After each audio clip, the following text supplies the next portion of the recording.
오늘 우리에게 주시는 하나님의 말씀은 마가복음 6장 30절에서 44절까지의 말씀입니다.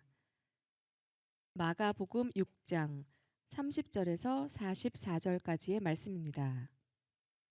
제가 가진 성경책 신약 성경 63쪽에 있습니다. 봉독하겠습니다.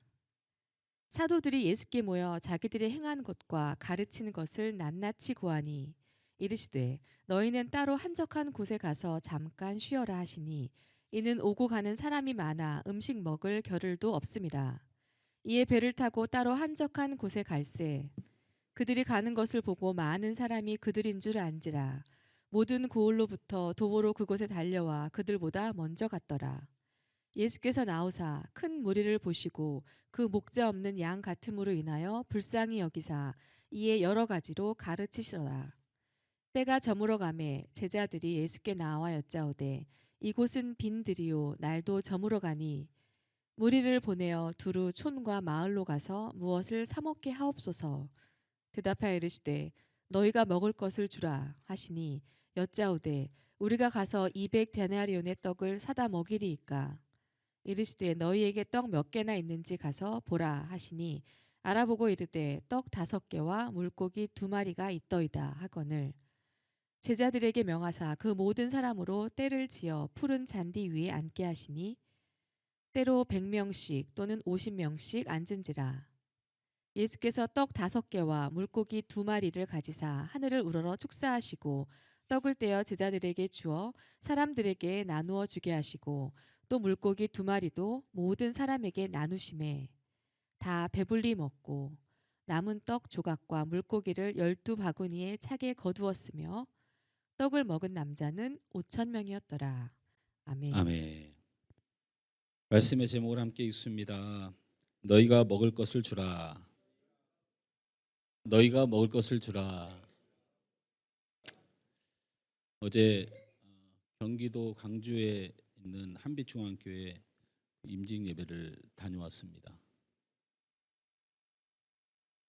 제가 어디 임직 예배든 위임 예배든 부탁을 받고 가서 예배 시간에 순서자들이 참석을 못 해가지고 연기가 되는, 제가 처음 겪어보는 일이에요. 다행히도 제가 설교자이기 때문에 저는 30분 전에 도착을 했죠. 그런데 저도 여기서 갈 때 경기도 광주가 평상시에는 한 1시간 정도 걸리거든요. 그런데 제가 2시간 반 정도 걸려서 갔어요. 그나마 여기서 경기도 광주는 좀 가까운 편인데 순서 맡으신 분들 중에 신월동에서 오시는 분들, 마포에서 오시는 분들, 이런 분들은 3시간 반, 4시간 반 이렇게 걸린 거예요. 어쨌든 그렇게 상황이 될지도 모르고 다 일찍 나오셨어도 예배 시간을 도착을 못하니까 예배 시간을 조금 뒤로 미루게 됐죠. 그래도 안 와서 그냥 제가 설교하고 진행을 했는데 목사님들이 전화하면서 딴 때는 설교 짧게 하라고 그러더니 전화하셔서 김 목사 오늘은 설교 좀 길게 해주면 안 돼? 설교가 길어야 뒤에 축사 격려사 할 수 있으니까. 그런데도 다 끝나고 도착하는 분이 계실 정도로 차가 많이 막혔어요. 네, 여러 가지로 마음이 좀 복잡하기도 하고, 이 목사님들도 다 바쁘신데 최선을 다해서 온 거라고 생각이 되거든요. 서울에서 경기도 광주 가는데 4시간 전에 출발했으면 일찍 출발한 거죠. 상황이 그렇게 됐으니 마치고 나서 여러 가지로 하나님 앞에도 죄송하고, 또 예배가 이렇게 목회자들 때문에 딜레이가 됐으니 아무리 손님이라고 하더라도 노회장으로서 죄송한 마음도 있고, 예배는 굉장히 은혜스럽고 또 다행히도 오시는 분마다 순서를 진행을 해서 거의 순서를 다 진행을 했기 때문에 크게 문제는 없을 것처럼 보였지만 마음이 좀 무겁더라고요. 예배가 마쳐지고 예배당을 빠져나오는데 어떤 여성도분이 저한테 바짝 다가오더니 활짝 웃으면서 이렇게 말해요. 목사님 반갑습니다. 노회장 되신 거 축하드리고 여기서 만나니 이렇게 반갑네요. 어찌 여기까지 오셨어요? 그래서 활짝 웃는 거예요. 깜짝 놀라가지고 아, 네. 아이고 반갑습니다 하고 인사하고 사람들이 뒤에 밀려 나오니까 이제 빨리 대기실로 갔지요. 어쨌든 뭐 그곳에서 저를 보고 저를 알고 환하게 웃어서 반겨주시는 분을 보고 좀 마음이 아유 그래도 조금 위로가 됐다라는 생각이 들더라고요. 근데 중요한 건 내가 그분이 누군지를 모른다는 거예요. 그분이 누구지?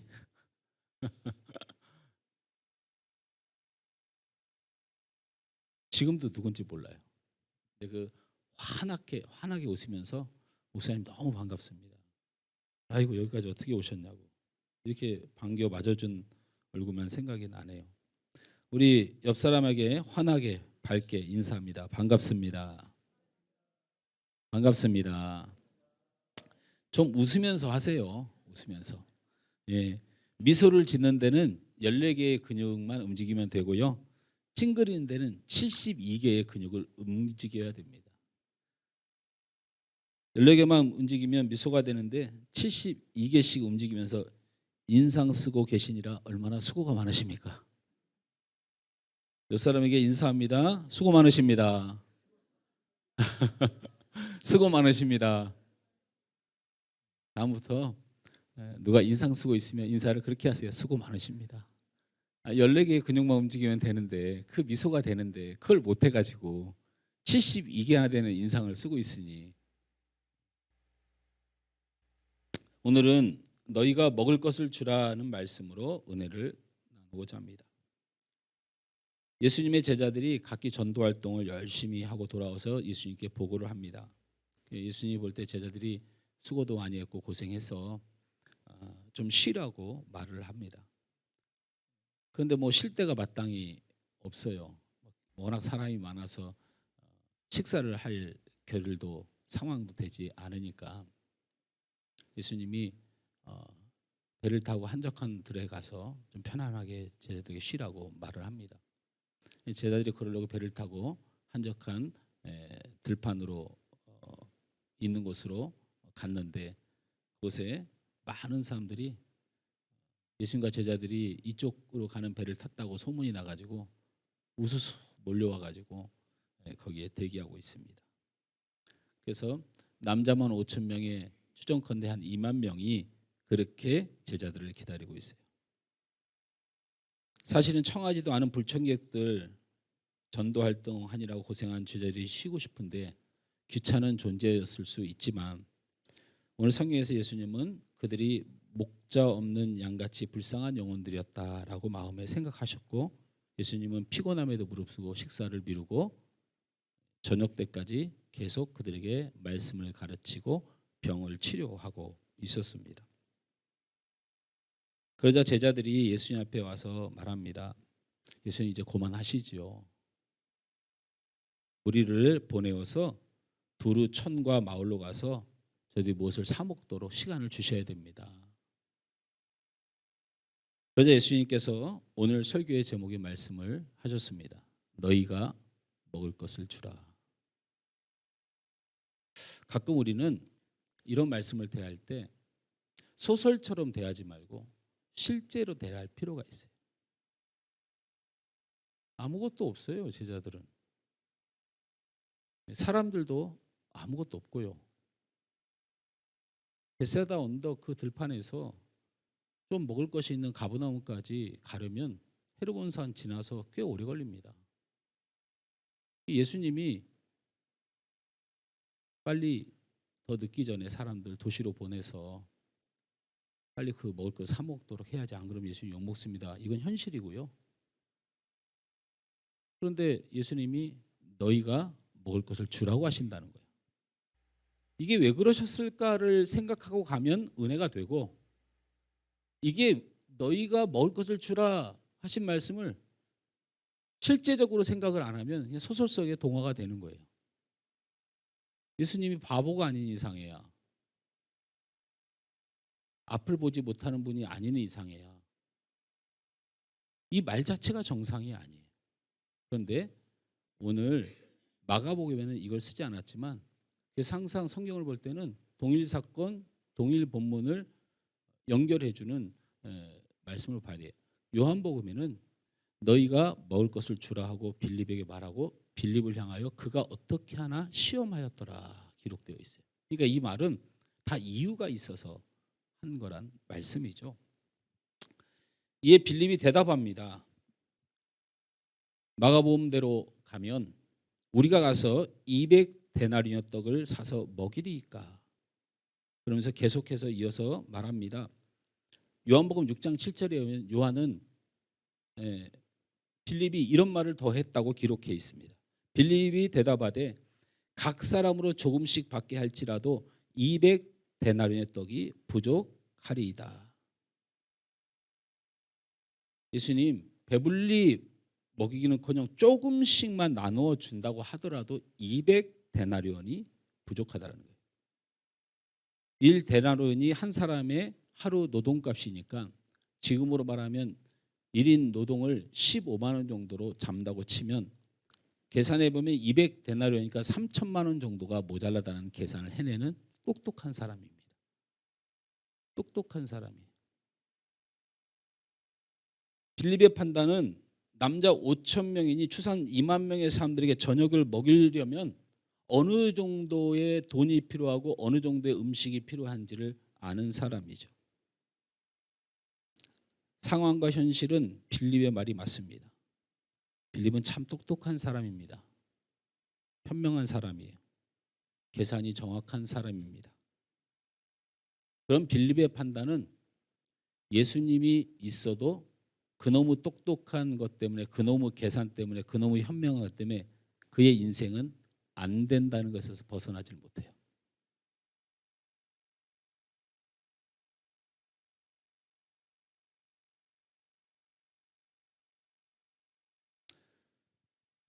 그러자 예수님이 말씀하십니다. 38절에 예수님이 네 말이 맞다 이렇게 하셔야 되는데 빌립을 무시하고 다른 제자들에게 묻습니다. 이것 또한 예수님이 제자들을 바라보는 거예요. 너희에게 떡 몇 개가 있는지 가서 보라 하니까 아무도 가지 않습니다. 왜냐하면 빌립의 말이 맞거든요.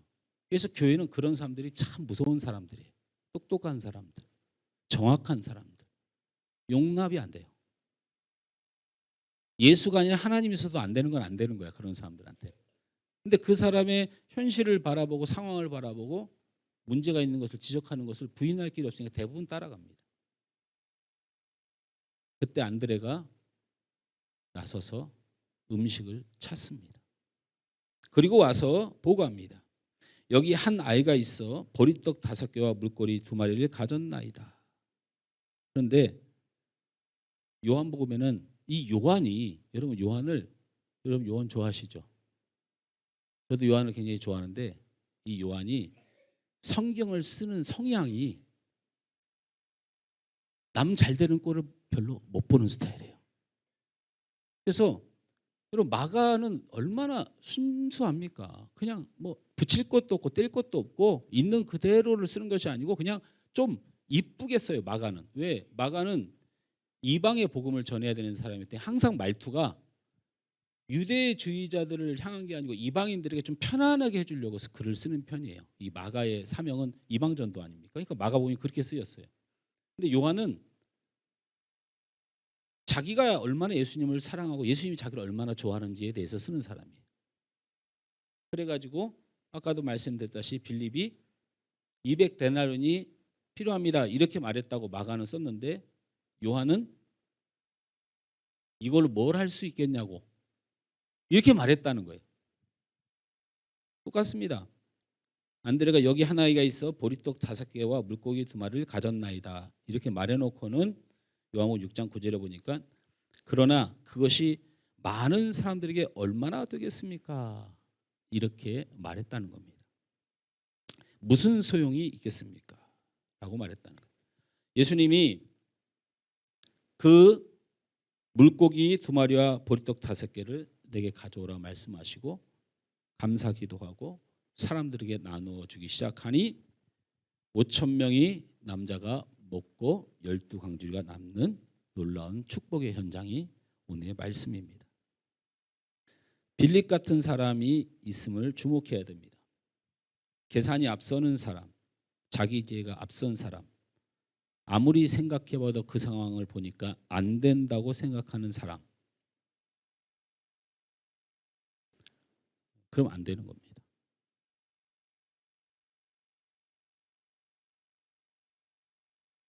목회자에게 가장 두려운 건 어떤 사람을 보고 있는데 저 사람은 안 되겠다라는 생각이 드는 게 제일 무서워요.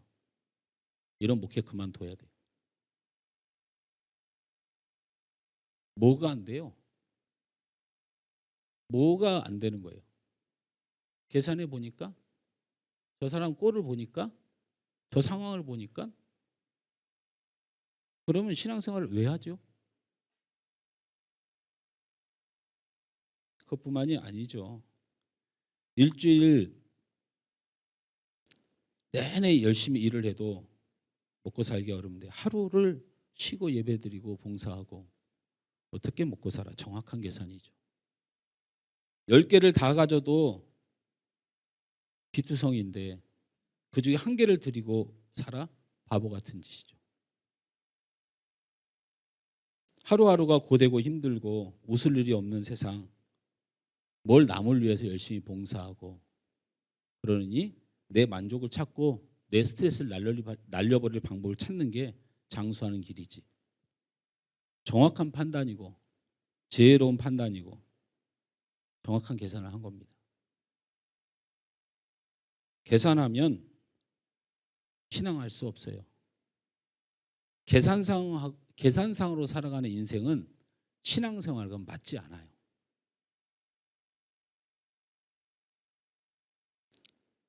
똑똑한 머리로 계산하여 판단하고 확실한 답은 안 된다입니다.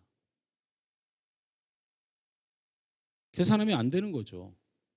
되는 게 있습니까? 계산하면? 계산하면 내가 천국 가겠어요? 죄가 없는 사람만 천국 가는데 우리가 이래가지고 천국을 갈 수 있을까? 똑똑한 머리로 계산하고 판단하면 답은 확실합니다. 안 된다입니다. 어려워. 더 발전해서 안 돼. 이게 더 발전하면 못해. 더 발전하면 안 해. 이렇게 되는 겁니다. 이 발전 단계는 정확해요. 내가 그거 안 해 라고 말하는 계산에는 어려워, 안 될 거야, 못할 거야, 이 계산이 쫙 깔려가서 결국엔 나는 안 해 라는 겁니다.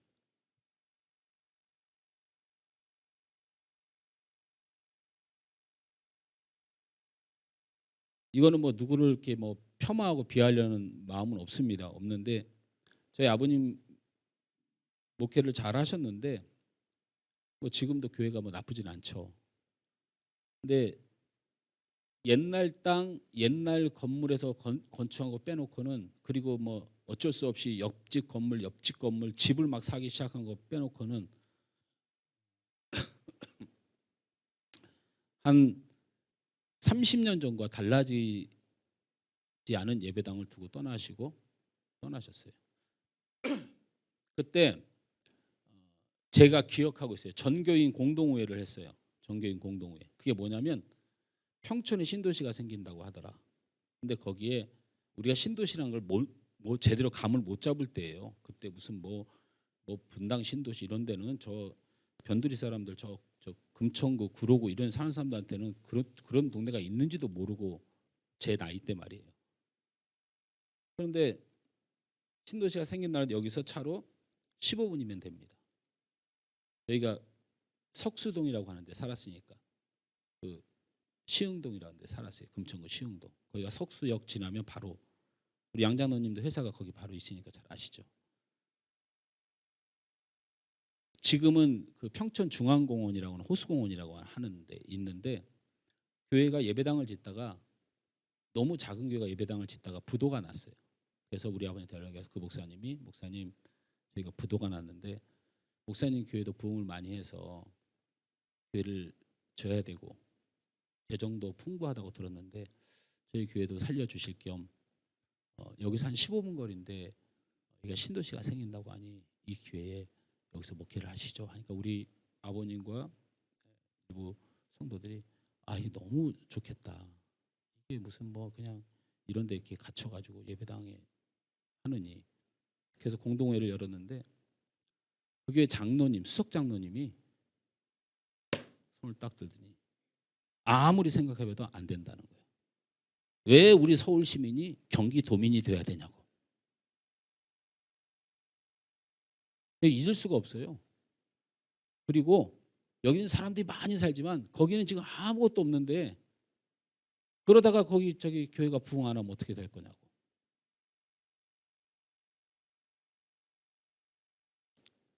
그러니까 사람들이 거기야. 서울판에다가 예배당 짓고 사람도 안 오면 어떡해? 더군다나 서울에 있다가 왜 경기도로 빠져나가? 아이고 우리 장로님 말이 맞네 하고 부결이 돼버렸어요. 저희 아버님이 공동회 때 그렇게 말씀하셨어요. 장로님 의견을 존중하고 거룩한 성전에서 이루어진 모든 결의에 대해서 순종하고 여기서 열심히 목회하겠습니다. 그렇게 해서 지금 그 자리에 있는 거예요. 근데 그 땅에 다른 교회가 한 달 있다가 들어갔는데 안양에서 가장 큰 교회입니다. 그 교회 별명이 지나가는 물고기 들어오지 말래도 들어온다.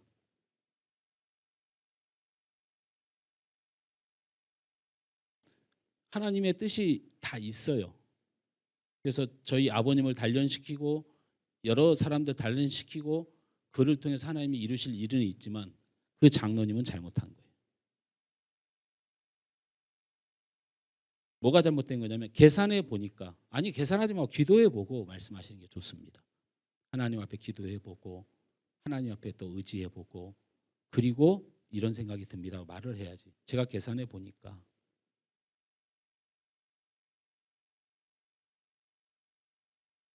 막무가내로 밀어붙이는 목회자를 두둔하거나 현실을 무시하고 주장하는 것이 절대로 아닙니다. 우리의 가정에, 우리의 사업에, 우리의 자녀들 안에, 우리의 살아가는 인생에 이성적이고 현실적이고 똑똑함이 이게 우리가 신앙인일 수 없다는 겁니다. 예수님이 왜 아무것도 없는 그들에게 왜 빌립에게 왜 그렇게 말씀하셨을까요? 네가 먹을 것을 주라. 현실을 볼래? 하나님을 믿고 해볼래? 라고 말하는 것이죠. 안드레 같은 사람이 있습니다. 안드레 같은 사람은 가서 알아보니까 알아보긴 합니다. 가져오라니까 가져오긴 합니다. 하라니까 하긴 해요. 있으라니까 있긴 해요. 근데 이게 무슨 소용이야? 이게 무슨 의미야? 라는 마음을 가지고 늘 움직입니다. 그것도 안 돼요. 이게 무슨 소용이 있을까? 예수님 그냥 체면 봐서 움직이는 거예요. 같이 있는 사람들 힘이 잃을까 봐 그냥 움직이는 거예요.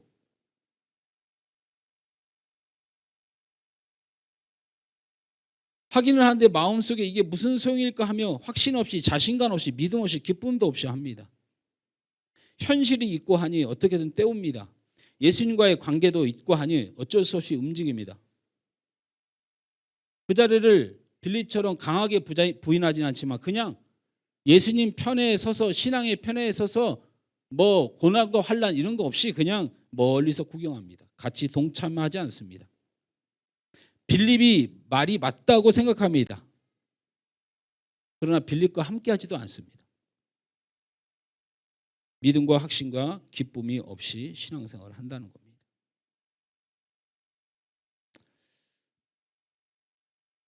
신앙생활은 섬기는 자와 섬기지 않는 자가 있는 것이 아니고 섬기는 자와 불신자가 있는 겁니다. 하나님을 섬기지 않고 하나님 앞에 신앙생활하지 않는데 그분을 신자라고 말하는 건 계속 죄를 짓게 하는 거예요. 우리 하늘소망교회는 그런 성도들이 없는 줄 믿습니다. 아멘 안 하면 상처받은 줄 알고 설교를 못해요. 우리 하늘소망교회는 그런 성도들이 없는 줄 믿습니다.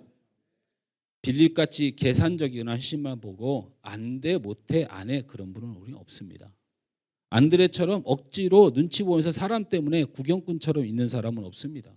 우리 성도들은 우리 교회에 우리 성도들의 이 빈자리에 한 사람 한 사람 단 한 사람도 마음 아파하지 않는 사람이 없어요. 오늘 제 얼굴이 좀 새까맣게 탔죠? 오늘따라 좀 까맣지 않습니까? 네? 그런가요는 또 뭐예요? 원래 까맸다는 거예요? 우리 성도들은 분명히 충성스러운 성도들이고요. 제가 그 전세 때문에 어려움 겪을 때 우리 4월 달 건 해결이 됐습니다. 너무 감사한 일이고 기적이죠. 그런데 사실은 없어도 같이 얼마든지 할 수 있는 성도들이란 만큼 그렇게 충성스러운 성도들이에요. 이만한 성도를 제가 본 적이 없습니다. 때로는 열심히 하다가 힘들기도 하고 최선을 다하지만 상처도 있고 섬기며 충성하길 원하지만 때로는 힘들고 그렇게 못한 안타까움을 가지고 있는 성도들입니다. 그러나 몇 가지 제가 우리 교회 성도들을 사랑하기 때문에 부탁을 좀 드리려고 말씀을 좀 드립니다.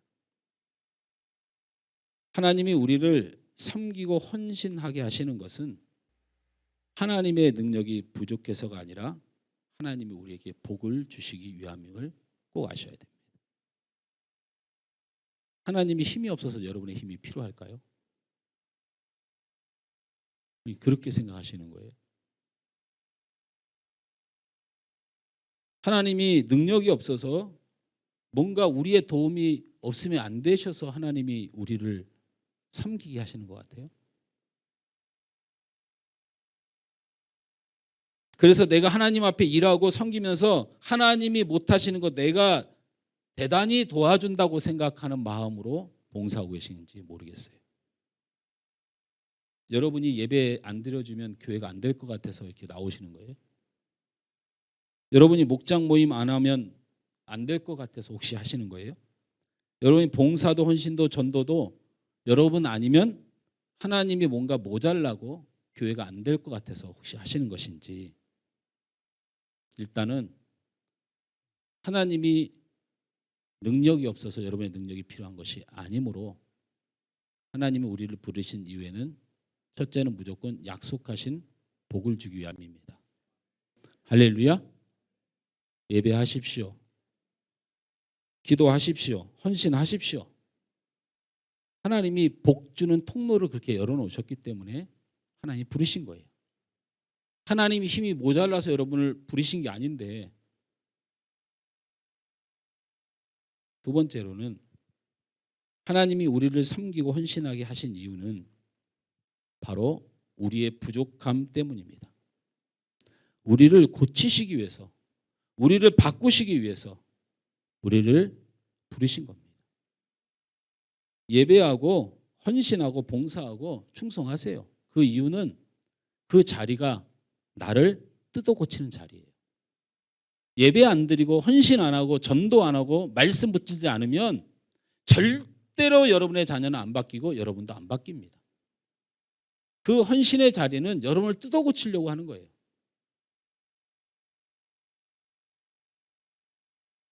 제가 어떤 교회에 그 분쟁이 있어서 제가 그 파견을 받아가지고 노예에서 파견을 받아서 임시당회장으로 가서 그 조정하는 과정에서 안수 집사회가 오더니 뭐라고 얘기하냐면 이 교회는 개혁을 해야 된다는 거예요.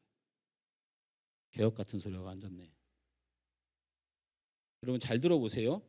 제 얘기 잘 들어봐요. 지네가 뭔데 하나님을 개혁해요? 개혁은 하나님이 우리를 바꾸는 게 개혁이에요. 우리가 하나님을 바꾸는 게 아니야.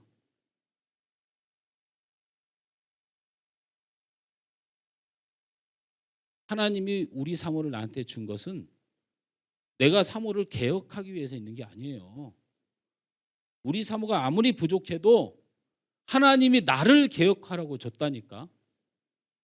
근데 엉뚱한 개혁들을 하고 있어요. 교회 부족할 수 있어요. 왜 한심한 게 없어요? 답답한 게 왜 없어요? 근데 이 교회에 나를 보내주시고 그 직분을 맡기심은 하나님이 나를 바꾸고 나를 겸손케 하고 나를 회개케 하고 나를 바꾸지 않으면 안 되기 때문에 그 길을 맡기시는 거예요. 누가 누굴 개혁하고 누가 누구의 문제라고 지적합니까? 하나님 우리 각자를 바꾸기 위해서 그 자리를 주신 겁니다. 세 번째는 하나님이 우리를 섬기고 헌신하게 하신 것은 하나님의 나라와 부흥과 사랑하는 영혼들을 구원하기 위하여 부르신 겁니다. 다른 것 때문에 부른 게 아니에요.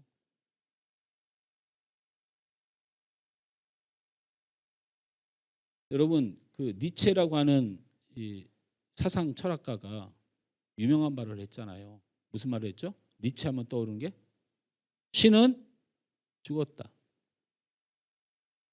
왜 그렇게 말한 줄 아세요?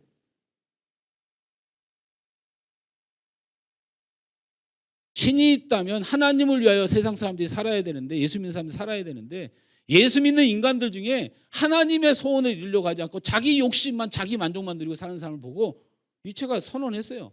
목사 아들입니다. 니체가 목사 아들이에요. 신은 죽었다. 사람들이 마음대로 하고 살아도 저렇게 잘 사는 거 보니 사람의 권위가 가장 크다. 그래서 니체하면 제일 유명한 게 인간론이에요. 인간이 가장 위대하다. 사람이 변하는 거 순식간이에요.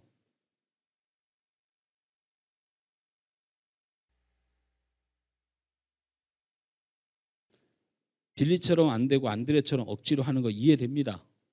오죽하면 빌립이 뭐 틀린 말 했습니까? 안드레가 그만큼 고생했으면 됐죠. 문제는 그렇게 나가면 안 되는 거 인정받고 문제 많은 거 지적할 수는 있어도 그 순간 모든 것이 멈추고 영혼을 가르치고 구원하는 일도 멈추게 되는 것입니다. 그리고 마태복음 25장에 보면요. 마태복음 25장에 보면 달란트 비유가 나옵니다. 달란트 비유가 나오는데 거기에 한 달란트 주인이 한 달란트 맡기고 두 달란트 맡기고 다섯 달란트 맡기고 타국에 가서 일을 보고 돌아옵니다. 다섯 달란트 맡은 자는 다섯 달란트를 더 남겨서 줍니다. 두 달란트 맡은 자는 두 달란트를 더 남겨서 줍니다.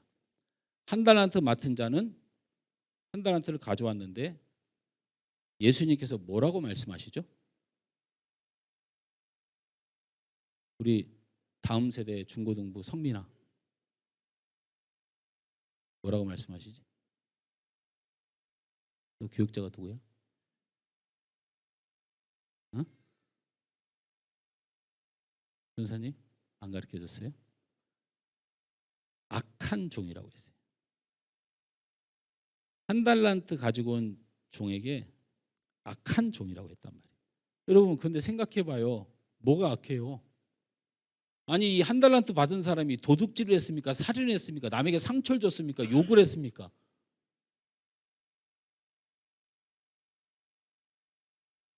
근데 이게 아이러니하게도 천국 비유예요. 이게 더 문제인 거예요. 성경 어떻게 해석할 거예요? 아니 이 한 달란트 가져온 사람이 무슨 나쁜 짓을 했는지 저한테 알려주시라니까요. 남의 걸 훔쳤습니까? 살인을 했습니까? 남을 상처 줬습니까? 이 천지에 나쁜 사람이 바글바글한데 자기 맡긴 거 그래서 주인이 맡겼다고 그거 다시 주인에게 돌려다 준 것만도 얼마나 좋은데 이 악하고 게으른 종아 주인의 잔치에 참여할 수 없고 쫓겨나서 이를 갈미 있으리라. 천국 못 간다고 얘기했어요. 예수님 대놓고. 여러분 뭐가 악한 것 같습니까?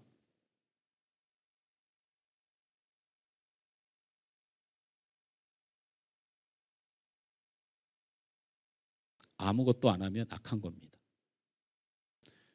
신앙생활하면서 하나님 믿으면서 예수 믿으면서 현실 때문에 상황 때문에 아무것도 안 하면 그게 악한 거예요. 힘들면 하나님 앞에 기도하고 의지하고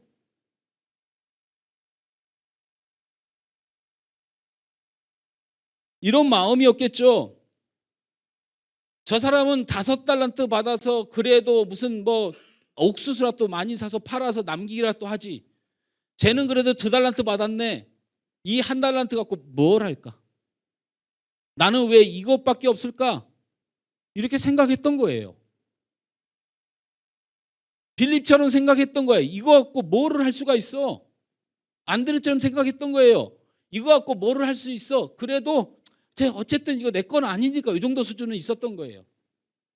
예수님은 그러한 그 1달란트 가지고 온 자에게 악한 자라고 말했습니다. 믿음이 무엇입니까? 믿음은 내게 있는 형편과 상황을 보는 게 아니고 그 상황 속에서도 행동하는 것입니다. 믿습니다 하는 게 아니고 믿으면 행동하는 거예요. 어떻게 믿음이 행동하지 않고 믿음이 될 수가 있습니까? 없습니다. 홍해가 갈라질 때 똑같아요. 이 빌립하고 안드레 사건이 모세가 홍해 앞에 섰을 때하고 똑같아요. 하나님이 그랬어요. 모세에게 뒤에 막 그 애국 군사들이 코앞까지 쫓아왔는데 하나님 빨리빨리 뭘 안 해주고 모세를 불러서 뭐라고 얘기해요? 전쟁은 내게 속하였으니 너는 내가 지시한 대로 하라. 뭐라고요? 지팡이를 뻗어 바다를 가르쳐 갈라지게 하라 그랬어요. 여러분 이게 현실적으로 가능하지 않은데 모세가 그것을 뻗었을 때 하나님 믿습니다 해놓고 이게 지금 무슨 지팡이가 이게 무슨 힘이 있어요? 말 한마디 하면 끝나는 거예요. 믿음의 사람은. 뻗으라면 뻗으면 됩니다. 홍해를 가르는 일은 하나님이 하셔요. 요단강을 건널 때 엄청나게 어떻게 가를지를 묻지 않았어요. 그냥 물로 들어가라 했어요. 여호수아가 한 발짝만 물만 대면 되는 거예요. 믿음은 우리의 계산으로 어떻게 될 것이다 어떻게 될 것이 아니라 그냥 걸어가라 하면 가면 돼요. 가면 죽을 것 같고 거기 있으면 죽을 것 같고 그거 하면 죽을 것 같고 그럼 하나님 말씀이 주의 복음과 주의 영혼과 주의 나라를 위하여 저 가나안 땅 정복을 위하여 물에 발 디뎌라. 믿음은 믿습니다 하고 가만히 있으면 안 일어납니다. 걸어가서 물에 발을 담그니까 요단강이 갈라진 거예요. 여러분 들어가서 계속 하나님은 믿음의 사람들이 복을 받고 축복을 받는 방법을 계속해서 가르쳐 주잖아요. 여리고성에 도착해서 도르라는 거예요. 돌다 들키면 죽잖아요. 그래도 도르래. 나중에 뭐라고 해요? 여리고성을 어떻게 무너뜨린다고 그랬어요?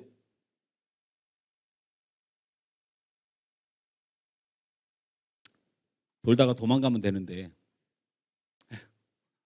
다 돌고 나서 뭐 하라고 그랬어요? 크게 외쳐라 그랬어요. 그 거민들이 총칼을 앞세우고 광야에서 43년을 고생해가지고 초토화된 이스라엘 백성들이 도는 것도 힘든데 거기서 그 여리고성 가장 견고한 성인 여리고성 장병들 앞에서 우리 여기 있다 하고 외치라는 거예요. 이 정신 나간 이스라엘 백성들이 외쳤어요. 믿음은 현실과 상황을 계산하는 게 아니고 하나님을 믿는 믿음 안에서 시키는 대로 하라는 대로 하는 거예요. 내 감정과 내 상황을 따르는 게 아니고 하나님의 전지전능함을 믿고 행동하는 것입니다.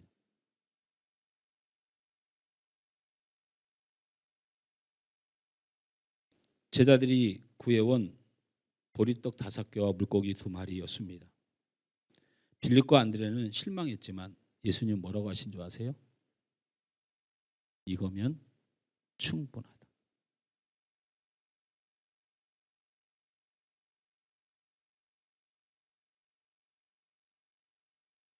아직도 모르세요? 다 잃어버린 것 같죠? 다 상처된 것 같죠? 아무것도 없는 것 같죠? 물고기 두 마리와 보리떡 5개로는 2만 명 못 먹일 것 같죠. 근데 우리 주님 뭐라고 말씀하셨냐면 이거면 됐다. 하나님 이거 주셔서 감사합니다. 성경에는 축사하셨다, 원어에는 감사해 하시다라. 예수님이 바보입니까? 현실을 모를까요? 상황을 모를까요? 예수님에겐 하나님이 계시기 때문에 이거면 된 겁니다.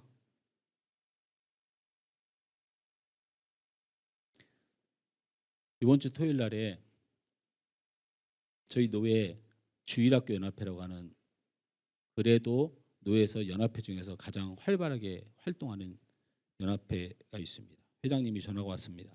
노 회장님, 이번 주 토요일 날 큰 행사가 있습니다. 무슨 행사인데요? 지역 국회의원들도 다 오고 구청장도 오고 유명 연예인도 옵니다. 목사님 오셔서 참석하셔서 자리를 빛내주시고 기도도 해주시고 축도도 해주시고 그렇게 해주셨으면 좋겠습니다. 교육부장 있잖아요. 교육부장 계신데 제가 굳이 갈 필요 있습니까? 그랬더니 이번엔 다릅니다. 국회의원도 오고 구청장도 오고 유명 연예인도 옵니다. 목사님 이게 한번 인사도 드리고. 그래서 내가 알겠습니다 하고 전화를 끊고 곰곰이 생각해 보니까 이번 주 토요일 날에 우리 교회 대청소가 있어요.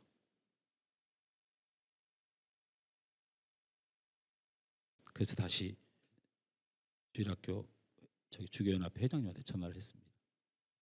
집사님 제가 토요일 날 못 가겠습니다. 목사님 노 회장님이 안 오시면 어떡해요?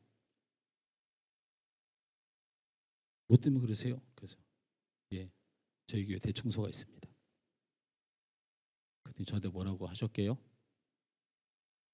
뭐라고는 말씀 안 하시고 네 하고 끊으셨는데,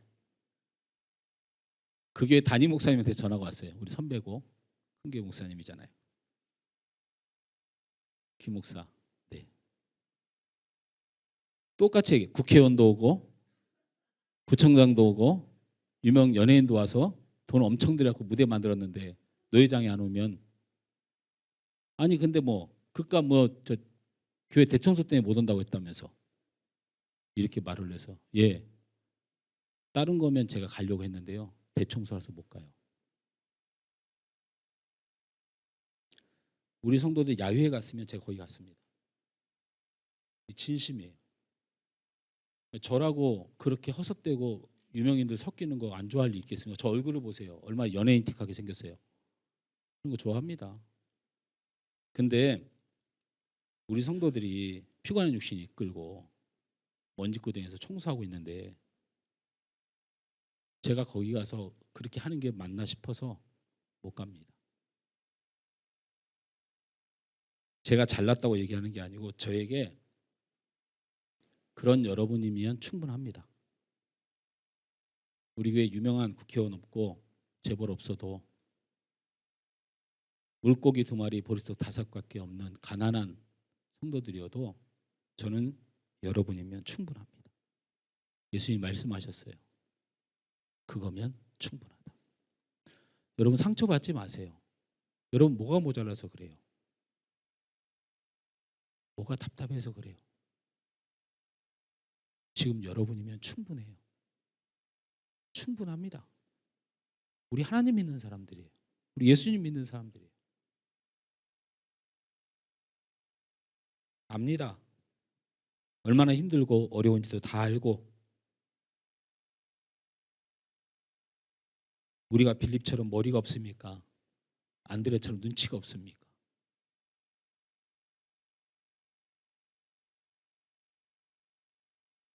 예수님처럼 감사합시다. 옆 사람에게 인사합니다. 당신이면 충분합니다. 좀 좌우로 보면서 좀 하세요. 당신이면 충분합니다. 여러분 그 상황에 믿음만 있으면 됩니다. 그 어려움에 믿음만 있으면 됩니다. 그거면 충분합니다. 너희가 먹을 것을 주라. 하나님의 뜻이 세워졌으면 우리가 있는 것이면 충분해요. 그럼 먹이게 됩니다. 나머지는 하나님이 하실 일이에요. 우리 찬양 함께 찬양하고